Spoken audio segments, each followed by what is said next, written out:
Holy howdy to you, expanding beautiful gifts of creation. Precious ones, today's Spiritual Nectar is our third episode on the power of forgiveness that centers around a woman named Immaculée from Rwanda and a man named Jean-Claude from Rwanda. The story of the Rwanda genocide has impacted Rev for many, many years, and I still want to tear up about it. Through my workplace, I've met beautiful folks from Rwanda. It is important to know Mother Mary appeared in southern Rwanda at a place called Kibeho for around 9 years. My scooter I utilize is named Kibeho in honor of this. Mother Mary appeared from around 1981 to 1989, basically to 3 female high school schoolers, which has been improved, and more people, though, had mystical visitations with her. Almost all of Mother Mary's words were positive and joyful, except this one I'm about to share. Mother Mary shared that their hearts and minds needed to be changed and move in the direction of love and peace. Basically, people needed to wake up. One of the high school girls had a darker vision of a river of blood and people killing and cutting others up into pieces with thousands upon thousands of piles of headless corpses. Yes, it's dark. So 13 years went by, and the love and peace Mary asked for was not there. It did not happen. On April 7th, 1994, the Rwanda genocide began, and it lasted for around 100 days. This genocide was carried out by the Hutus against the Tutsis. This was a planned genocide, but the gang mentality kicked in. The past German and Belgian rule made the dividing lines between the groups sharper, utilizing the divide and conquer strategy. You see, the Hutus were people who farmed crops, while the Tutsis were people who tended livestock. Most Rwandans were Hutus. Gradually, these class divisions became seen as ethnic designations. The Hutus and Tutsis were neighbors, and they sat next to one another in church and at social gatherings. In those 100 days of killings, between 800,000 to 1 million precious beings were slaughtered. To give an idea of the carnage and the suffering, in the U.S. Civil War, 620,000 died between 1861 and 1865. There are so many powerful, life-grabbing, true stories of forgiveness from Rwanda. And I'm going to share just 2 of these stories of unbelievable forgiveness. The first story is about Immaculée, who hid in a 4x3 bathroom with 7 other women for 91 days, as the Hutus were like hunting them down, this craze of killing. They searched in the house and were constantly out in the yard, but something was keeping them hidden. Immaculée said, quote, "I could have killed myself with the anger I had. Life was so miserable in that bathroom. But I saw life changing because of prayer. It's not about what happened to you. It's about how you have taken your suffering." End of quote.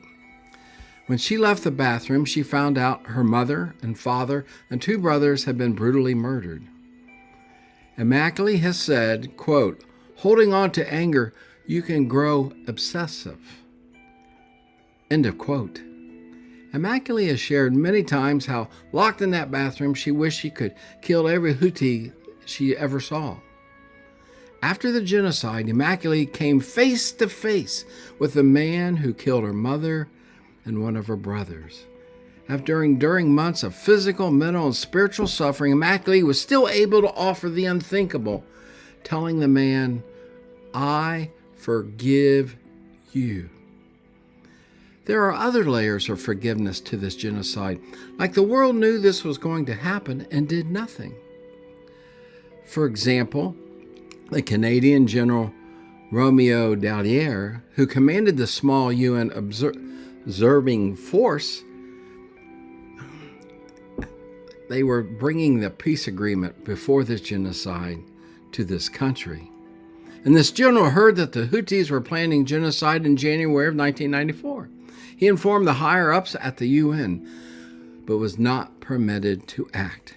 This general says hundreds of thousands of lives could have been saved. There's much that has to be forgiven there. Immaculée has spoken all over the world and has written several books about her story and the powerful cleansing effect of true forgiveness. Yes, there's much to learn about the Rwanda genocide, and Rwanda is about the size of the state of Maryland here in the U.S. Here's a power thought. How does a country move forward from such trauma, where the cruelty, the pain of this tragic event are so unimaginable? One person at a time. Here's another person making a difference in Rwanda. This second story is about Jean-Claude. Tragically, as he hid in the bushes at age 11, Jean-Claude watched as neighbors tortured, mutilated, and murdered his father. He also witnessed as men murdering his sister, aunts, and uncles.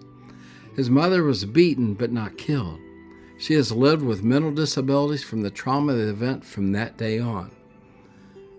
When Jean-Claude was a young boy in Rwanda, he was part of a program at the Compassion Center. And he said, quote, "I learned love from the Compassion Center. Love, love, love." End of quote. Jean finally started a nonprofit called Best Family Rwanda to help poor and orphan children. Most of the children are Hutus from the families who committed the genocide. There are rivers of forgiveness flowing here. Jean said, quote, "But I had one child sponsored in my organizations whose father was in the group that killed my father." End of quote. Imagine. Jean-Claude has a relationship with the son of his father's murderer. He loves him and cares for his needs. Jean-Claude's act of radical forgiveness displays the power of tapping into the higher energies to utterly transform hearts. Forgiveness, pure love. Forgiveness is a door to the more. Forgiveness is a bridge to deeper energies within us and building bridges to others and to higher energies. Thank you for stopping by. Be you, precious one. You're amazing. You're amazing being in the more. Big sky hugs to you. I'm thankful for each and every one of you. Till next time, Rev will be thinking about you. Bye-bye.